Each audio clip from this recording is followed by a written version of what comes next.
Poonam Gupta, thank you so much for coming on Business Spotlight Interviews. Thank you, Andy, for having me. Why don't we just start with you telling us a little bit about what you do and how long you've been doing it? So I'm the CEO of PG Paper Company Limited, and we are an international paper trading company working in 60 countries. We've always been sustainable, and our major areas are packaging, publication papers. We do a very wide portfolio of paper, which basically we export to around six continents. And how long have you been going, did you say? The business is now going for 19 years. It'll be 20 years this year. 20. Oh, so are you going to have a bit of a celebration for 20th anniversary? Absolutely, yes. But that's a secret.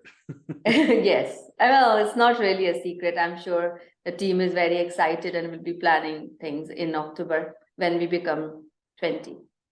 Well, one of the things people seem to be really interested in hearing about from our interview series is what have been your biggest learnings and what have been the biggest challenges that you've had to overcome. So can you just share with us, like, what would you say has been your single biggest learning since you've become an entrepreneur? Single biggest learning, I think it'll be hard for me to pinpoint a single biggest learning. Honestly, every day we are operating in an area, in multiple countries. Like I said, for us, every day is a learning day. I came to Scotland back in 2002, and I started my company from scratch with basically zero capital, and kept the company debt-free for first 5 years and continuously reinvested in my business to continuously develop my business, which is also a strategy I still use today. So if I were to say what is my biggest learning lesson, I guess, or challenge, is to create a business with practically no money. I started my business with £1,000, and I'm glad that I managed to do that. But as the business grows, it's important that we keep an eye on our cash flows. We keep an eye on the cash flows related to what our future goals and visions are. And I think one of the learnings have been that sometimes I feel it's not a good idea, chasing revenue as much as it looks good on the books. It's also important to remain profitable. So with reinvestment, we can continue to grow our business. And that is something I think is very, very important for any business. And that must take a lot of discipline, especially in the early days, to continue to reinvest after you've started to generate some sales and get some comfort. Absolutely, yes. It requires a lot of discipline, and it also meant that I was like always a penny pincher. I was trying to save every money in every corner. So budgeting is something that I find is extremely important for any business. Sometimes I mentor quite a few businesses as well, and I often tell them that you might have the best idea, but put that sales onto your books to show that this idea works. And that also helps you to go on and raise further capital that you may require. And what have been some of your biggest issues that you've had to overcome, or the big challenges once you got started and we're moving forward? Well, when I started purely with the Indian market. And something that I learned, although the business was doing really well for the first 2 years, even when I started, and I was purely focused on the Indian market. But what we've learned and seen again during COVID, something I learned, I'd say, quite early. In 2005, I faced my first biggest challenge when some problem happened in India, and suddenly overnight, nobody wanted to buy anything. My biggest customers kind of went into a safety mode where they were not placing orders. And at that time, I realized that to be dependent upon a single market is not a good idea. And one way business can build resilience is by being present in multiple markets. And now today, when we are present in 60 different markets, it helps keeping our business stable and also helps with the growth. So I think that is one of the things that I feel is really important. And COVID's kind of reiterated that. We've seen so many countries being heavily dependent on China for their imports, and suddenly there were no goods coming. And that's why I always say never ever stay dependent upon a single market. Always make sure, whether it's procurement or sales, that you have multiple options. So if something falls apart, you can always fall back, have that fallback plan to get your goods or to sell them in a different country. I guess a lot of businesses during COVID suddenly realized the need to adapt what they were doing and pivot their strategy, and maybe they realized, wow, this is maybe something we should have been doing long before this unexpected event hit. I was grateful in that sense, like when I mentioned 2005, when I had my first struggle with the Indian market, and then I realized that, okay, with the product offering that I had, of course, that product offering could go to multiple countries, and I started opening uh, Asia, also Far East. Then I started with Middle East, and then I realized that, okay, there is a market for my products. And I started saying that, okay, let's open market one by one. And opening every market wasn't actually very difficult. Sometimes businesses think international business is difficult. It's not really all that difficult. And it can actually pay quite well when you're present in different markets, because markets perform differently at different times. So this is something, I guess, during COVID, it helped me. My past learnings helped to keep the business on track in one of the most difficult times we've seen in this century. So, speaking of growth and moving forward, what are your aspirations for your company in the next 5 years? Well, PG is always, last year, we again grew by 20%. We are ambitious, and we are looking at multiple areas where we are looking for growth, including sustainable packaging, which is a big driver for our next phase of growth. So we are excited for what is to come in the next 5 years for PG Paper. Fantastic. Now, one of the things that's changed maybe a lot since COVID has been the employment situation, particularly here in Scotland. I don't know what you have found, but I was wondering what your thoughts are on the current situation in Scotland regarding employment. Well, when I started in the business, I would say we were in a niche area where, we didn't really have any competition, for my particular business in Scotland. So for me, hiring was always an issue. And what we learned was that there was a type of individual that we always look for, and the rest of the training kind of happens in-house. And again, that's been my model since the very beginning of my business. And again, that's helped me during, the difficult times, the easier times. We are constantly looking for a kind of person who can fit into our organization, who has the will and will to learn, and grow with us.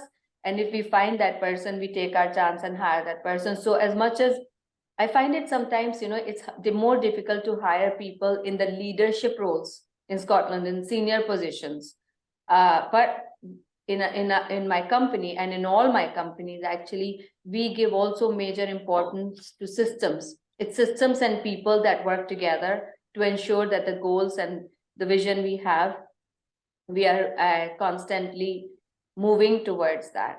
So as much as the employment system was very difficult, for example, post-Brexit, then COVID, especially for hospitality sector, we were also ahead in the sense that, we have had international business and offices in various countries for a very long time. We were used to this hybrid model of working. Then we rolled it out very easily, I'd say, during COVID, and that helped us keep our employees safe and also motivated during those tough times.